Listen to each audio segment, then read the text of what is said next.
collectif optimiste composé de Silas, Charlotte et moi-même Marius.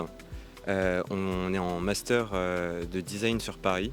On provient de deux écoles différentes, Boulle pour Silas et Charlotte et moi, l'ENSA AMA Olivier de Serres. Et on est en ce moment en résidence à l'Académie du Climat à Paris. Le projet Coquillab vient à la base d'une envie de revaloriser les matériaux, notamment les déchets. Et on s'est intéressé aux déchets coquillers, qui étaient une ressource en fait hyper présente, notamment sur la côte. Donc c'est ce qui nous a donné envie de trouver un peu une solution et comment revaloriser et partager ça aussi aux usagers. Donc on sait qu'en France, il y a environ 150 000 tonnes de déchets coquillers qui sont produits chaque année environ. Et il y a à peu près 5% qui sont valorisés. Donc on a collaboré avec la communauté de communes d'Oléron parce que c'est le plus grand bassin ostréicole d'Europe. Cette ressource est abondante et il y a des enjeux notamment autour du tri aussi de cette ressource pour qu'elle puisse ensuite être correctement revalorisée. Et on est là aussi pour donner de la transparence là-dessus et sensibiliser à ce sujet. Venez voir. Alors on a créé 4 stands à la Bricothèque. Un qui sert à laver les coquilles d'huîtres. Donc pour cela, on a un évier et des brosses en métal pour retirer toute la partie organique qui se trouve sur les coquilles et les rincer.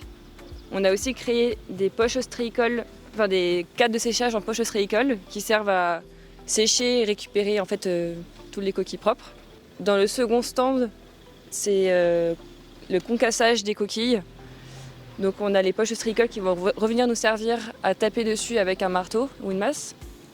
On récupère ensuite la paillette ou le concassé de coquilles et on vient ensuite les doser avec le troisième stand qui est sur le mélange et le dosage. On rajoute du plâtre avec de l'eau et ça crée en fait une pâte qui va rendre un effet assez hétérogène où on va vraiment pouvoir, en surface pâte, on va pouvoir voir ça va révéler en fait les coquilles. Et donc le dernier stand sert à mouler ensuite toute notre pâte dans chaque moule et permet ensuite aux gens de repartir avec leur module.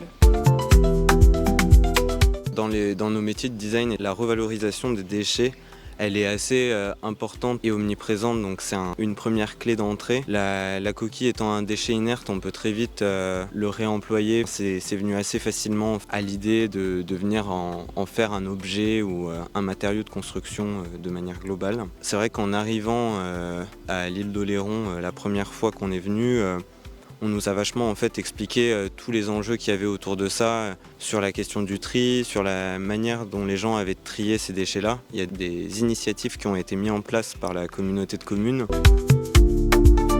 On a appris à se confronter aussi à la réalité du réemploi. Le fait de tout utiliser, que tout soit déjà existant. On ne peut pas juste faire une commande et avoir quelque chose aux bonnes tailles, avec les bonnes normes, etc. On a eu pas mal de petites complications finalement sur le chantier. Ça permet aussi de trouver d'autres usages qu'on n'avait pas forcément pensé à la base, d'être toujours plus créatif et innovant dans toutes les étapes du projet.